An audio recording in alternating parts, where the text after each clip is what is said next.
चुनाव प्रबंधन से क्या भूमिका होती है चुनाव में, और चुनाव प्रबंधन कैसे किया जाता है, एवं जिस प्रकार से अभी बिहार में एक चुनाव संपन्न हुए विधानसभा के, उनमें भी राजतोष कुमार जी की एक बड़ी भूमिका रही है, उन्होंने भी वहां पे सर्वे किया है। आइए जानते हैं इन विभिन्न विषयों पर, आज उनसे चर्चा करते हैं और समझते हैं चुनाव प्रबंधन क्या होता है। आशुतोष जी, आपका हमारे चैनल में बहुत बहुत स्वागत है। धन्यवाद धन्यवाद। आशुतोष जी, मेरा पहला सवाल आपसे ये है कि आप हमारे दर्शकों को बताइए कि चुनाव प्रबंधन किस प्रकार से किया जाता है और इसमें क्या क्या भूमिका रहती है। चुनाव अध्ययन में जो लोग रहते हैं, जो सर्वे करते हैं, उनका क्या प्रकार से, किस प्रकार से इसको कार्य को संपन्न किया जाता है। जी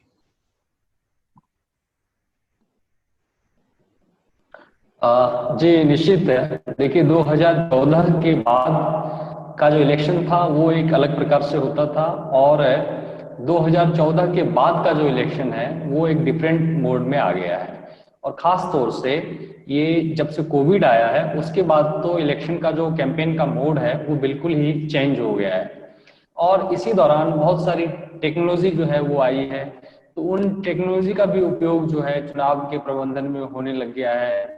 आजकल बहुत सारे सॉफ्टवेयर आते हैं, हमारे पास भी बहुत सारे सॉफ्टवेयर हैं जिसके माध्यम से हम उसमें हर एक कंस्टिट्यूंसी का जो डेटा है वो उसमें फिट करते हैं। उसके बाद उसको कैसे जो लीडर है उसको हम कनेक्ट करें लोगों के साथ, ये देखते हैं।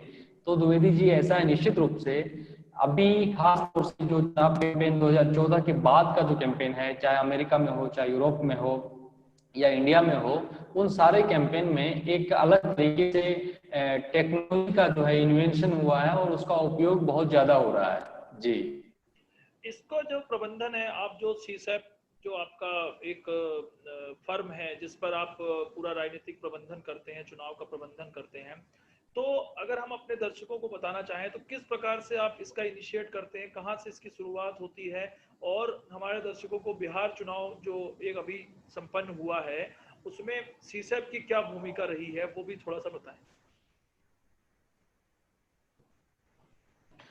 देखिए निश्चित रूप से अभी पिछले दिनों जो बिहार में विधानसभा के चुनाव हुए, उस चुनाव में सीसीएफ ने कुछ सीटों पे काम किया था, और संयोग से ऐसा रहा कि उन सीटों पर जो वहाँ के उम्मीदवार थे उनको सफलता भी मिली, तो ये सीसीएफ के लिए एक अच्छी बात है। और हमारे साथ उस टीम में कई सारे लोग थे। दरअसल हम जो काम करते हैं, हमारे काम करने का जो तरीका है वो दो तरीके से। एक होता है कि प्री कैंडिडेचर प्लान है हमारे पास, और एक है पोस्ट कैंडिडेचर प्लान। यानी किसी भी को या किसी भी नेता को चुनाव में टिकट मिलने के पहले की रणनीति और टिकट मिलने के बाद की रणनीति, टिकट देना ना देना, ये उस राजनीतिक दल का काम है जिस राजनीतिक दल के वो कार्यकर्ता है। तो हमारे पास में एक योजना है, हमारे पास एक प्लान है। किसी लीडर को या किसी भी व्यक्ति को जिनको हमारी सेवाएं लेनी होती है वो हम करते हैं। हम उनके हिसाब से एक कैंपेन डिजाइन करते हैं, एक प्लानिंग करते हैं, फिर उसमें हम आगे की रणनीति बना करके काम करते हैं। और आजकल खास तौर से जब से टेक्नोलॉजी आया है, टेक्नोलॉजी का बड़ा उपयोग उसमें होने लग गया है। दरअसल देखिए, इसमें जो सबसे बड़ी बात है, आज के समय में कोई भी व्यक्ति, हर किसी के हाथ में एंड्रॉयड फोन है। व्यक्ति जो है जीमेल को यूज करता है, गूगल को यूज करता है, यूट्यूब को यूज करता है। तो आप ये देखिए कि आज के समय में व्यक्ति के पास में इंफॉर्मेशन बहुत ज्यादा है। एजुकेशन भले ही उतनी नहीं हो, लेकिन इंफॉर्मेशन बहुत ज्यादा है। इसलिए हर व्यक्ति चाहता है कि वो अपने लीडर के साथ में कनेक्ट हो, और सीसैप वही काम करती है कि कैसे एक लीडर जो है अपने जनता है उससे वो डायरेक्ट कनेक्ट हो सके। जी लेकिन जिस प्रकार से अभी जो चुनाव संपन्न हुए उसको लेकर के जिस प्रकार से अलग अलग दावे कई सर्वे जो एजेंसियां थी उन्होंने करी, लेकिन बाद में जब हमने परिणाम देखे बिहार चुनाव के तो वह पूरे विपरीत, कह सकते हैं कि एक तरह से विपरीत ही हुए। क्योंकि जिस प्रकार से सर्वे की अगर हम बात करी जा रही थी तो उसमें कहीं ना कहीं तेजस्वी यादव की सरकार बनती हुई दिखाई दे रही थी, लेकिन जब परिणाम आए और जिस प्रकार से रिजल्ट्स आए, परिणाम निकले, तो वहाँ कहीं ना कहीं नीतीश कुमार ने फिर से सत्ता पर अपना दबदबा बनाया और वे फिर सत्ता पर काबिज हुए। तो कैसा आपको लगा कि किस प्रकार से ये सर्वे में कहाँ से डिफरेंस हो गया, किस किस प्रकार कहाँ पे चूक हुई सर्वे की जो जो संस्थाएं थी? देखिए, निश्चित रूप से मैं बिहार से आता हूं, इसलिए मुझे बिहार के बारे में थोड़ी आम सर्वे करने वाले लोगों से थोड़ी जानकारी है। मैं इसलिए, ये कोई मेरी विशेषता नहीं है, ये मैं वहां का रहने वाला हूं, इसलिए मैं आपको बता रहा हूं। हमने भी दूसरे राज्यों में भी सर्वे किया है, और मैं इलेक्शन सर्वे का काम तब से कर रहा हूं जब मैं दिल्ली विश्वविद्यालय में बीए फर्स्ट ईयर का स्टूडेंट था। तब से मैं एक संस्था के साथ जुड़ा हुआ था और इलेक्शन सर्वे का काम करता हूं। मेरा ये मानना रहा, मैंने दिल्ली के विधानसभा इलेक्शन में भी सर्वे किया और दूसरे स्टेट्स के भी इलेक्शंस में मैंने सर्वे का काम किया है। बिहार के बारे में मेरा ये मानना है कि वहाँ का जो वोटर है, वहाँ की जो जनता है, वो बहुत प्रबुद्ध है, और वो खास तौर से वो सार्वजनिक रूप से किसी को ये बताना नहीं चाहते हैं कि आने वाले चुनाव में वो किसको वोट देंगे।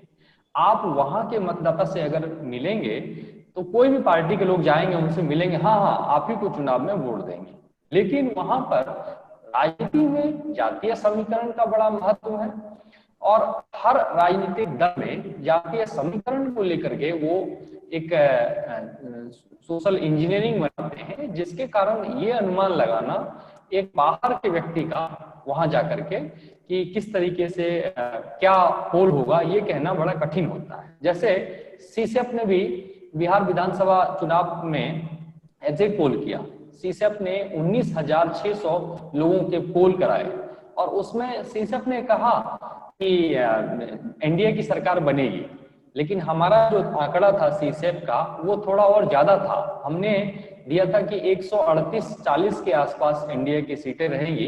हालांकि उतनी सीटें नहीं आई, सीटें थोड़ी कम हो गई। इसमें निश्चित रूप से नीतीश कुमार की जो पार्टी है, मतलब जेडीयू और एनडीए बीजेपी दोनों मिलकर के एनडीए, इनके प्रति लोगों में थोड़ी सी थी।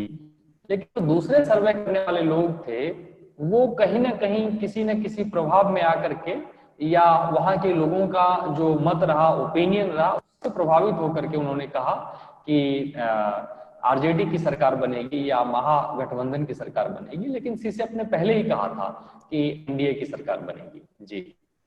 लेकिन कहीं ना कहीं आपको क्या लगता है कि सर्वे जो लोगों ने किया बिहार को लेकर के, उनको एक बड़ी चूक हुई, या फिर कहीं ना कहीं वह जनता की नब्ज को नहीं टटोल पाए, या वह लोगों से सीधा संपर्क ना स्थापित करते हुए उन्होंने एक ऐसा डेटा देश में दे दिया और लोगों को ये लगा कि कहीं ना कहीं तेजस्वी यादव की सरकार आएगी, लेकिन बाद में नीतीश कुमार की वहां सरकार बनी। तो आपको क्या लगता है, कहीं कहीं ना कहीं क्या जो सर्वे एजेंसी होती है, इनकी प्रामाणिकता पर प्रश्न चिन्ह लग गया है इस सर्वे को, इस सरकार के बनने के बाद?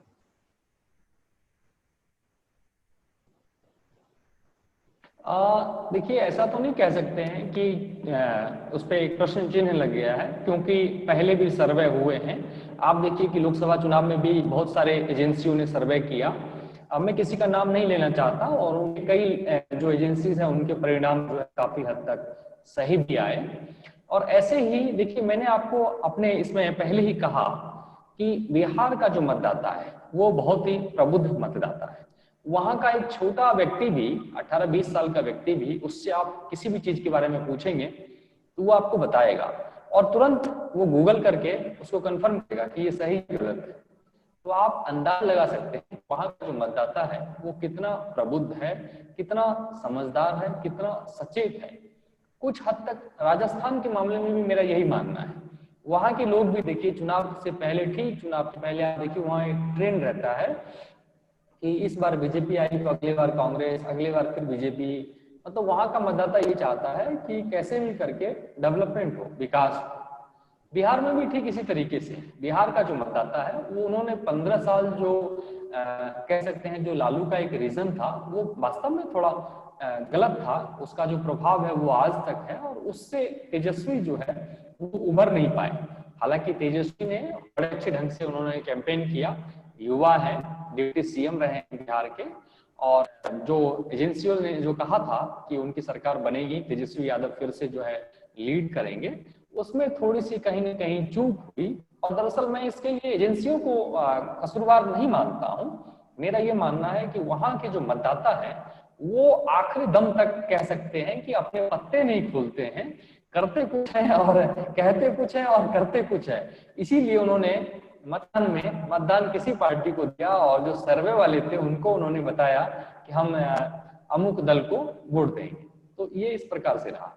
लेकिन कहीं ना कहीं क्या लगता है, जिस प्रकार से चुनाव प्रबंधन के क्षेत्र में है, आपको काफी पुराना अनुभव भी है, तो आपको क्या लगता है, क्या ये शुरू से अगर प्रबंधन कोई व्यक्ति जैसे अगर आपसे जुड़ता है या आप जैसे उसका सर्वे का कार्य लेते हैं, तो क्या लगता है चुनाव आते आते क्या पूरा सिस्टम बदल जाता है, या फिर ऐसा नहीं होता है, हवा जो होती है वो शुरू से ही बनाई जाती है और आखिरी तक पूरा सिस्टम जो है वो बनता है और फिर वैसे वही कार्य करता है? तो क्या लगता है आपको, या तो कहीं ना कहीं इसको इस जो प्रबंधन है, चुनाव प्रबंधन है, ये बहुत ही एक वास्ट सब्जेक्ट है जिसको हम बोल सकते हैं बहुत बड़ा सब्जेक्ट है, तो क्या इसमें शुरू से ही कैंडिडेट को एसोसिएट होकर कार्य करना चाहिए या फिर उसको आखिरी समय पर अपना एक्सपोजर दिखाना चाहिए? क्या लगता है आपको? देखिए, जैसे मैंने आपको बताया, सीसेप के पास में दो तरह की प्लानिंग है। एक है प्री कैंडिडेचर प्लानिंग और दूसरी है पोस्ट कैंडिडेचर प्लानिंग। यानी किसी भी नेता को या किसी भी व्यक्ति को जिसको चुनाव लड़ना है, उनके लिए हमारे पास में दो तरह की प्लानिंग है। एक है उनको किसी भी राजनीतिक दल से जिसके वो कार्यकर्ता है टिकट मिलने के पहले की प्लानिंग, और दूसरी है टिकट मिलने के बाद की प्लानिंग। और हम उसमें क्या करते हैं कि जैसे बिहार विधानसभा के चुनाव में सीसेप को कुछ कैंडिडेट्स ने हायर किया था, तो हमने एक सॉफ्टवेयर हमने बनाया है। उस सॉफ्टवेयर के माध्यम से हम उस कॉन्स्टिट्यूएंसी का एक सर्वे करते हैं और उस सर्वे के बाद वहां के लोगों को इजी वे में कैसे उस लीडर के साथ में कनेक्ट किया जाए, इस पर हम फोकस करते हैं। और ये डिजिटल एरा होने के कारण इसमें बहुत सारी टेक्नोलॉजी का उपयोग होता है, जैसे वॉइस कॉल है, मैसेजेस हैं, लीडर्स कैसे आम लोगों के बीच में कनेक्ट हो जाएं, कैसे जो है ना डिजिटली जो है उनकी जो वर्चुअल रैलीज है ये कनेक्ट हो जाएं, और जिन रैलियों में उन्होंने पार्टिसिपेट किया है उसको कैसे हम मास लेवल पे लोगों तक पहुंचाएं। हमारे पास में बहुत सारे सोशल मीडिया के वो है प्लेटफॉर्म है, उसके माध्यम से हम कैसे मैक्सिमम लोगों तक कनेक्ट करें उस कॉन्स्टिट्यूएंसी के, इसके ऊपर सीसेप जो है एक योजनाबद्ध तरीके से काम करती है। सीसेप के पास में कई आईआईटीएन और कई दूसरे एक्सपर्ट लोग हैं जो इसको लेकर के कि हम कैसे मैक्सिमम पीपुल टू पीपुल जो है पहुंच सके, इसके लिए योजना बनाते रहते हैं समय समय।